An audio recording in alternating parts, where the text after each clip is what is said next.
Hello friends, I am KP Singh, nutrition and wellness adviser.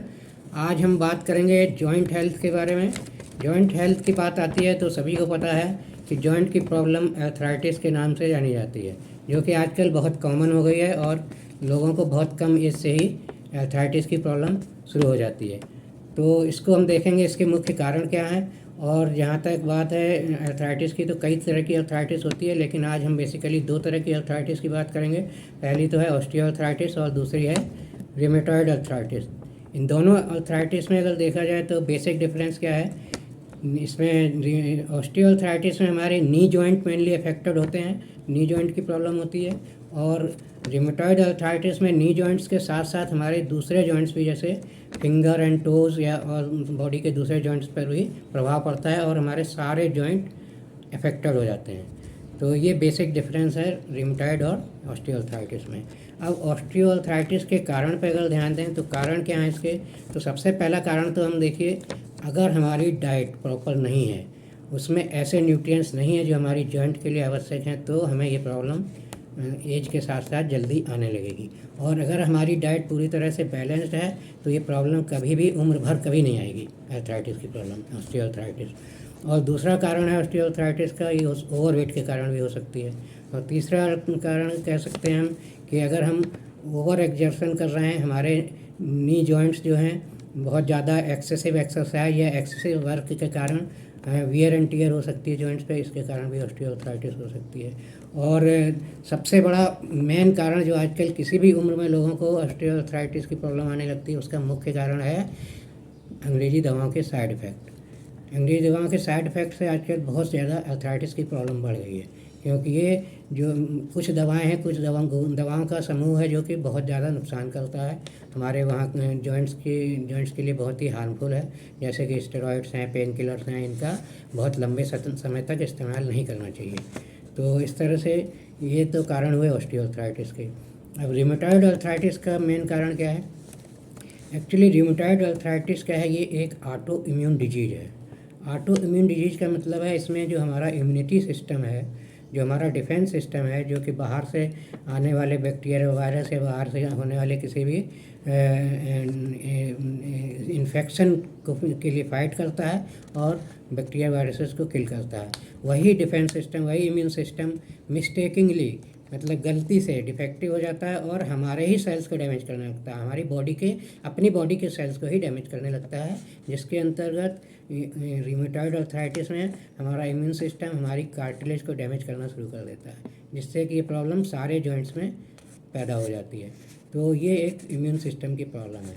तो ये difference है osteo और रिमेटॉइड अर्थराइटिस में। अब देखा जाए तो डैमेज तो दोनों अर्थराइटिस में एक जैसा ही होता है भाई। दोनों में आपके जॉइंट अफेक्टेड हो रहे हैं, आपकी कार्टिलेज डैमेज हो रही है, आपका सेनोवियल फ्लूइड जो होता है, जो वहाँ पे लुब्रिकेंट का काम करता है, वो सूख रहा है ना। और पहले फ्लूइड सूखना शुरू करता है, फिर धीरे धीरे जब फ्लूइड सूखता है तो वहाँ पे एक घिसाव होता है, एक रबिंग होती है, जिससे कि हमारी जो पैड की तरह काम करती है, रबर पैड की तरह काम करती है, गद्दीदार हड्डी जिसे हम कार्टिलेज कहते हैं, उसके सेल्स डैमेज होने लगते हैं, वो डैमेज होती है। और इस टाइप का डैमेज, जो कार्टिलेज का डैमेज जो होता है, तो ये कंडीशन थोड़ा सीवियर कही जा सकती है और इसको रीगेन करने में थोड़ा टाइम लगता है और थोड़ा मुश्किल होता है। तो समय रहते ही हम अगर इसका उपाय ढूंढ लें और अपनी डाइट बैलेंस करें और ट्रीटमेंट के साथ साथ, तो हमें इससे बहुत फ़ायदा मिलेगा। और ट्रीटमेंट के नाम पर देखा जाए तो नॉर्मली हम जिस चीज़ को ट्रीटमेंट समझ लेते हैं, ज़्यादातर केसेज में हम जाते हैं डॉक्टर के पास, कुछ पेन किलर ले लिए, कुछ स्टेरॉइड ले लिए, हमें आराम मिल गया, इसी को हम ट्रीटमेंट समझ बैठते हैं। जबकि ये ट्रीटमेंट बिल्कुल भी नहीं है, ये सिर्फ आपकी तकलीफ़ को कम करने की दवाएं हैं, स्टेरॉइड और पेन किलर, जो कि आपको टेम्प्रेरी रिलीफ देंगी, आपको तकलीफ़ नहीं होगी, आप चल फिर पाएंगे बिना पेन के। लेकिन ये कहीं से भी आपको उस प्रॉब्लम को सॉल्व नहीं करने जा रही। उसके लिए तो आपको अलग से कुछ और लेना ही पड़ेगा, जिसमें आपके सप्लीमेंट्स हो सकते हैं, क्योंकि अब जब प्रॉब्लम शुरू हुई है तो सिर्फ डाइट के भरोसे आप उसको मेंटेन नहीं कर सकते, क्योंकि अब आपको ज़्यादा पोटेंसी की ज़रूरत है उन पदार्थों की जो जॉइंट्स के लिए हेल्पफुल होंगे, जो जॉइंट के निर्माण में काम आएंगे। तो बेसिकली देखा जाए तो कोई भी ट्रीटमेंट अगर आप इमरजेंसी में, ठीक है लेना पड़ेगा आपको, अगर तकलीफ़ है तो लीजिए, लेकिन उसको बहुत ज़्यादा डिपेंड उस पर मत होइए। उसके साथ साथ आपको जो बेसिक प्रोडक्ट हैं, ऑफकोर्स डॉक्टर भी इसमें से कुछ तो लिखते ही हैं, लेकिन आपको complete package of knee health अगर चाहिए तो आपको कैल्शियम, ओमेगा 3, ग्लूकोसामाइन HCl, और आपको रिमेटॉइड आर्थराइटिस है तो उसके साथ कुछ इम्यूनिटी से रिलेटेड प्रोडक्ट लाइक एचिनेसिया एक्सेट्रा लेना चाहिए। तो यहाँ अगर हम बात करें न्यूट्रालाइट ब्रांड की, तो न्यूट्रालाइट ब्रांड में हमारे पास कंप्लीट सॉल्यूशन है नी हेल्थ का।